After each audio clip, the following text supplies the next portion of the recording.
bénissons le Seigneur encore pour ce rendez-vous que nous avons prié à répondre. Nous avons prié à répondre comme d'habitude. Nous avions parlé de capital ici et aujourd'hui nous allons reprendre la seconde partie, atteindre la maturité spirituelle. Atteindre la maturité spirituelle. Atteindre la maturité spirituelle. Et nous allons évoluer de cette manière-là, ainsi de suite. Alors,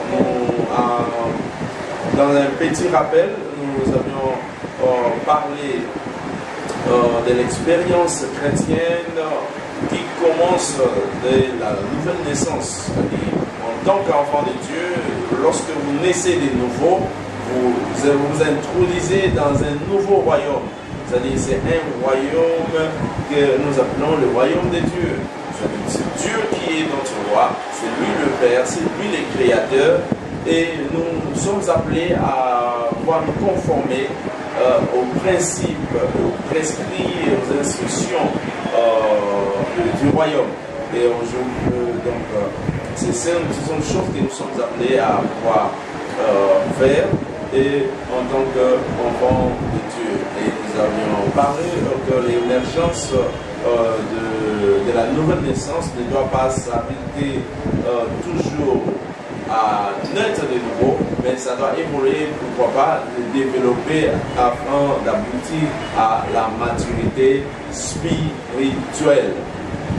Afin d'aboutir à la maturité spirituelle. Dès le plan et la pensée de Dieu qui nous a créés, nous sommes appelés à nous développer, à évoluer. Alors, qu'est-ce que nous devons apprendre spécialement en ce moment, aujourd'hui? Alors, chacun de nous doit savoir que le voyage de tout croyant ne doit pas s'arrêter à la rédemption simplement. Donc, le voyage de tout enfant de Dieu ne doit pas s'arrêter à la rédemption. Ça doit évoluer, ça doit continuer. Tu ne dois pas arrêter simplement à la rédemption. Alors, la parole de Dieu nous montre clairement dans le livre des Hébreux, chapitre 6, le verset 1er. Hébreux, chapitre 6, le verset 1. Voyez ce que nous dit les Écritures là-dessus. Elle déclare à ceci. Pourquoi? Laissant de base de l'enseignement qui sont relatifs au Messie, tendons-nous vers la maturité sans avoir à reposer le fondement du renoncement aux œuvres mortes de la foi en Dieu. C'est-à-dire, nous ne devons pas nous arrêter aux enseignements primaires ou encore les ABC de la foi chrétienne. C'est-à-dire, nous devons nous attendre et nous développer pour la maturité spirituelle. C'est-à-dire, ce sont des choses que Dieu nous exhorte à pouvoir nous attacher à cela et sans lesquelles nous ne pouvons pas expérimenter ce que Dieu a pour nous. Et je sais que Dieu continuera aussi à confirmer sa parole au nom de Jésus. Alors, si nous avons les œuvres de la chair, ainsi de suite, malheureusement, cela ne peut pas nous conduire à la croissance, cela ne peut pas nous conduire à la maturité. C'est-à-dire, on ne doit pas s'arrêter là, le péché, chaque jour, le péché, les péchés. Ce sont des choses ce sont des choses que c'est les enfants qui sont appelés à expérimenter. Mais ceux qui sont déjà matures, adultes, doivent progresser et aller vers ce qui est essentiel. Dans le livre de Hébreux, chapitre 5, à partir du verset 12 jusqu'au verset 14, à partir du verset 12 jusqu'au verset 14, la parole de Dieu déclare là-dessus, dit alors que vous devez avec le temps être des enseignants, vous en êtes au point d'avoir besoin qu'on vous enseigne les éléments de la base de la révélation de Dieu. C'est ce que nous appelons les rudiments. C'est-à-dire que vous avez encore besoin. Vous n'avez pas besoin de cela, mais vous avez besoin de grandir. Pourquoi? Parce que vous êtes arrivé à avoir besoin au lait et non de la nourriture solide. C'est-à-dire les enfants préfèrent le lait, les enfants préfèrent les enseignements qui les plaisent, les enfants préfèrent les enseignements qui ne produisent pas de nutriments ou de fertilité nécessaires pour le développement, pour la croissance spirituelle. Ce sont des choses que les enfants veulent. Mais cependant, les enfants ne veulent pas devenir des enseignants. Les enfants veulent toujours qu'on leur prêche. Et ne prêchent jamais. Et n'enseignent pas les autres. Et n'exhortent pas les autres. Ils sont toujours là pour attendre que non, le pasteur va prêcher ceci, notre berger va prêcher cela. Ils attendent toujours recevoir, mais ils ne peuvent pas donner. C'est-à-dire, vous deviez, avec le temps, être des enseignants.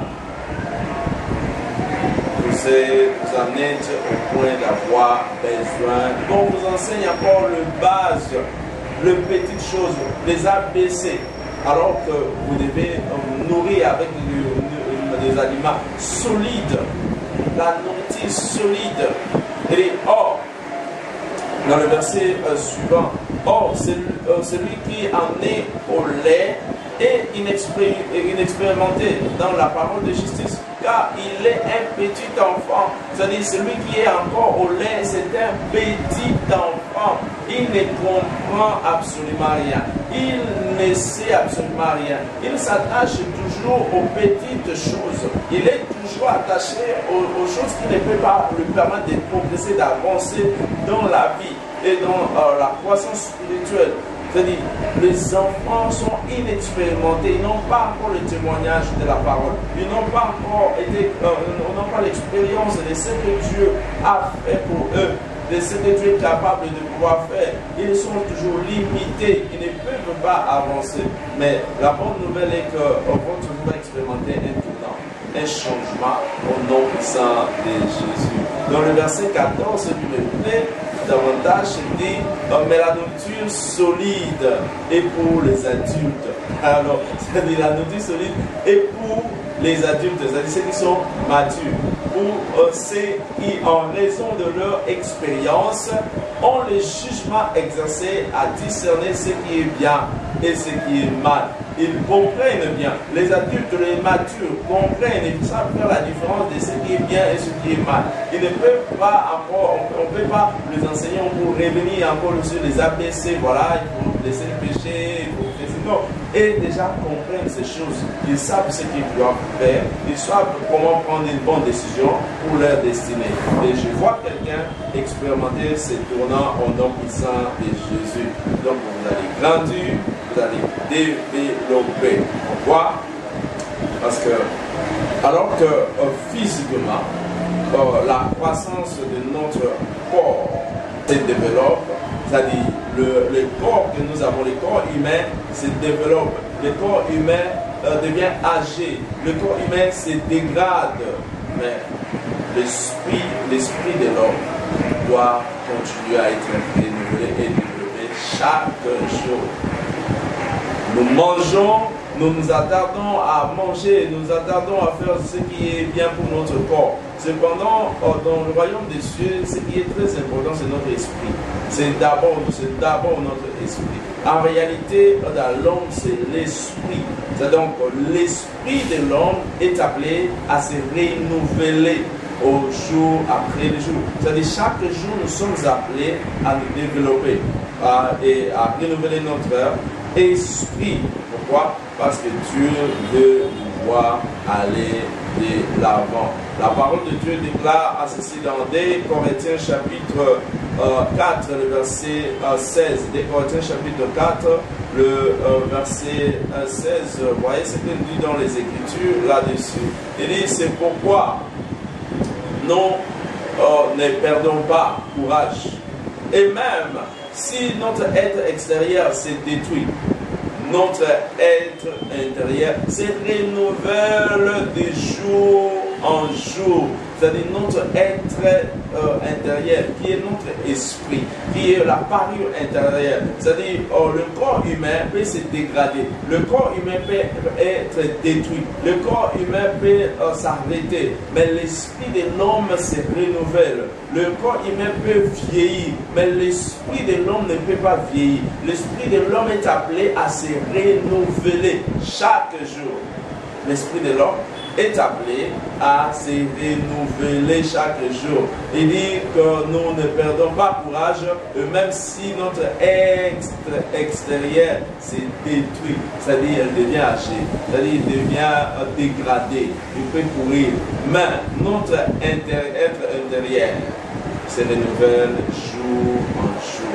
L'esprit se renouvelle de jour en jour, se renouvelle de jour en jour. Ce qui au fond de nous devient chaque jour nouveau.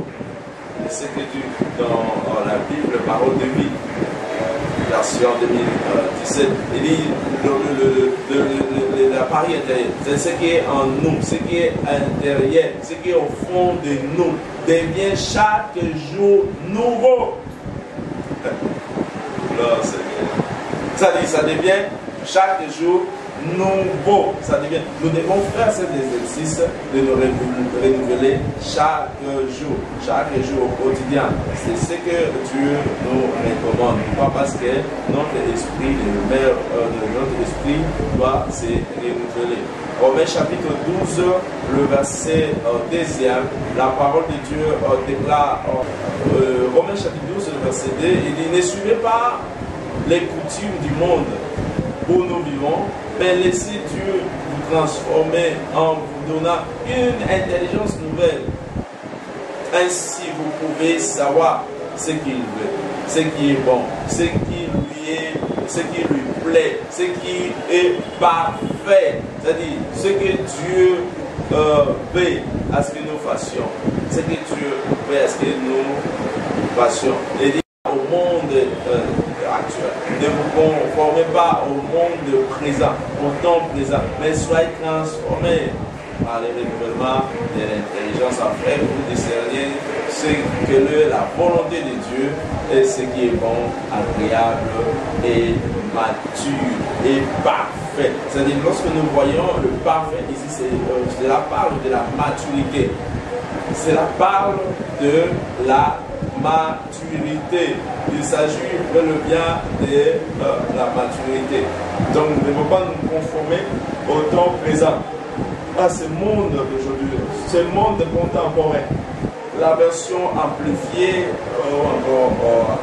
Amplified Bible, parle ici, vraiment ici, ne vous conformez pas à ce monde, ce qui veut dire à cet âge ici.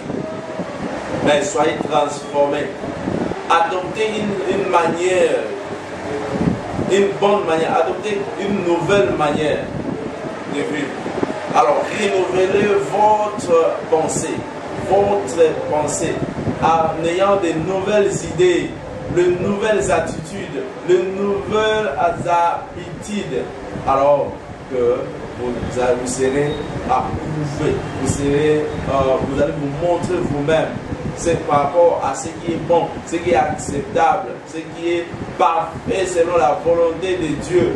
Et de même des choses qui sont bonnes, acceptables, des choses qui sont parfaites selon son commandement, selon ses principes. C'est ce que la version amplifiée. Cette parole, tu sais que ta vie ne fait pas encore Jésus. Tu n'es pas encore né de nouveau. C'est une opportunité pour toi de soumettre ta vie à Jésus. Pourquoi tu conduis ta vie seule alors que Jésus peut changer ta destinée, peut changer les choses dans ta vie. Aujourd'hui, c'est une opportunité pour le changement, pour la transformation de ta vie. Faites cette prière de foi ensemble avec nous. Et je sais que votre vie ne sera plus. Dites: Seigneur Jésus, je viens à toi en ce moment. Je reconnais que je suis pécheur. Je m'étais égaré et je reviens à toi. Oh Dieu, pardonne-moi tous mes péchés. Lave-moi par ton sang précieux. Je sais que tu es mort à la croix. Et le troisième jour, tu es ressuscité d'entre les morts. afin que je sois sauvé. Je déclare et je confesse que tu es mon Seigneur et mon Sauveur. Merci pour m'avoir sauvé. Au nom de Jésus. Amen. Ma prière est que l'Esprit de Dieu te garde, te préserve, te conduise dans la voie de la vérité et votre vie ne sera plus la même. À la prochaine, on se rencontre encore sur cette chaîne et je sais que Dieu fera